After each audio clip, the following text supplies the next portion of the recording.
How's it going, everybody? This is the fourth video in my new college application help series. In this video, we'll be talking specifically about extracurriculars and how they play into the college application process. If you haven't watched the previous videos, please make sure to check them out. And I would also like to quickly plug some beautiful resources down below. These include scheduling a free 5 to 10 minute phone call with me to potentially set up future college freelance services or just talk about the application process or anything that you want to talk about, really. I also have some other links that might be of interest to you that can help you throughout your college application process. As always, feel free to email me at arnold.setiadi@yale.edu if you have any other questions or concerns, but we're just gonna hop straight into the video. All right, so extracurriculars, how important are they for your application?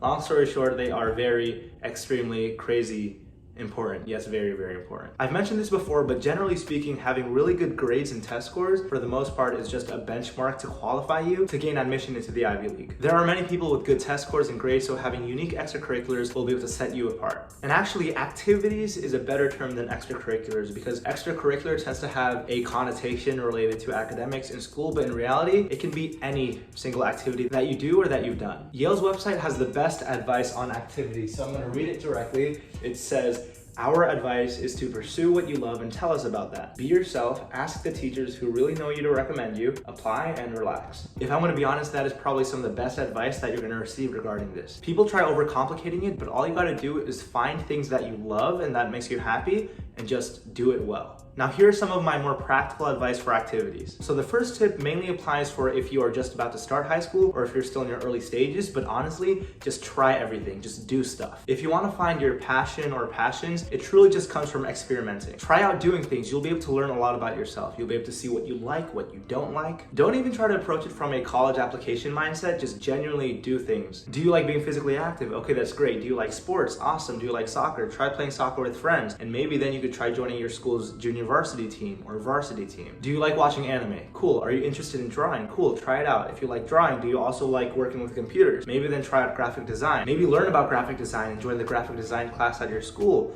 and maybe start a graphic design club at your school. There are so many creative ways to delve deeply into your interests and to make tangible change and achieve tangible results, but it all comes by just starting and experimenting. There isn't just a single way to do this. Now, the second tip is to hone in on quality rather than quantity. Once you've tried out so many different things, now is your time to look specifically at which things bring you happiness and that you're passionate about, and which things are just wasting your time or that you don't care about. This allows you to become more specialized and focus more on a few activities that actually mean something to you. Think about it logically. Would a college prefer somebody who is just marginally interested in so many different aspects such as math, science, history, or if somebody who has interest in all those fields but decides to specifically focus on only one or two things? And this doesn't mean that you can't focus on more than 2 or 3 things, but at the end of the day, you have to be realistic with yourself and your goals. For example, maybe you truly are interested in math, science, and history and English, and you're able to figure out a way to blend everything together and connect everything together. If that's the case, more power to you. You are an absolute powerhouse, you're amazing. But honestly, just be true to yourself and see what you actually like and don't like.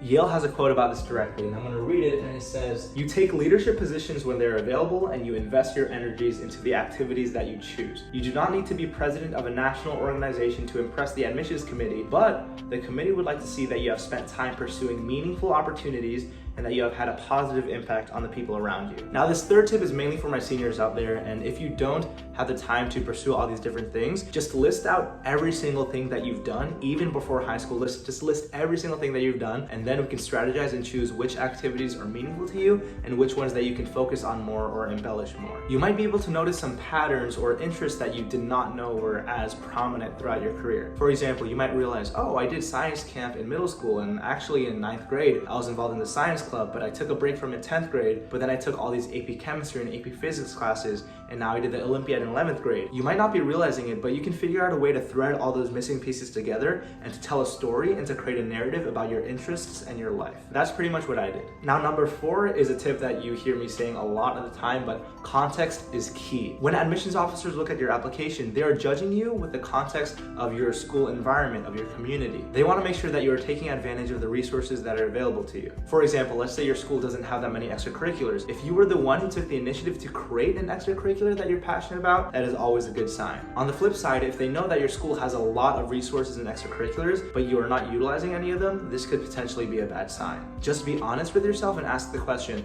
am I doing the most given the resources that are available to me? Now, the 5th tip is to do all of these things for a consistent period of time. And I'm gonna read Yale's website I'm going to cite off of. I'm not plagiarizing, I'm citing off of this to provide. You demonstrate a deep commitment to and genuine appreciation for what you spend your time doing. The joy you take in the pursuits that really matter to you, rather than a resume padded with a long list of activities, will strengthen your candidacy. You want to be meaningfully engaged with these activities over a period of time, because if you only do it for like a month, let's say, colleges will know that you're just padding it on your application to have something last minute. Now, the sixth tip is a little bit of a bonus one, but try to connect your extracurriculars to your academic interests. For example, since I was interested in student government and theater and performance studies, I made sure that I highlighted and emphasized my academic achievements and involvement in AP Government, AP US History, AP English Language and Literature. One of my recommendations even was from my theater director and English teacher. Figure out ways to creatively combine your story together. It's very funny because after a lot of exploration, I ended up double majoring in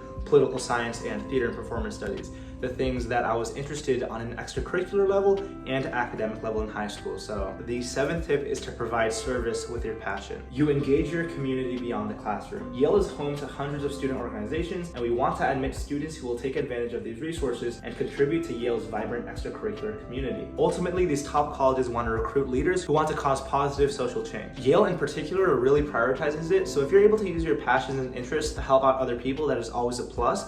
But this also leads to another sub-tip, which is to look at the qualities that your specific college that you want to get into has or really appreciates. If those qualities can overlap with your academic and extracurricular interests, that is always a huge plus. It just so happens that Yale embraces the idea of and rather than or, and what that means is that instead of wanting to, for example, pursue both the sciences, well, no, I did that wrong. Instead of having to choose between the sciences or the arts, at Yale you can pursue the sciences and the arts. And that principle applies to the extracurriculars as well. That is pretty much it for this video. If you have other questions or comments, please email me or comment down below. I love your engagement, but thank you so much. Please consider liking, commenting, subscribing, and clicking on that little notification bell icon that you have there somewhere. But thank you so much. Have a good day. Peace out.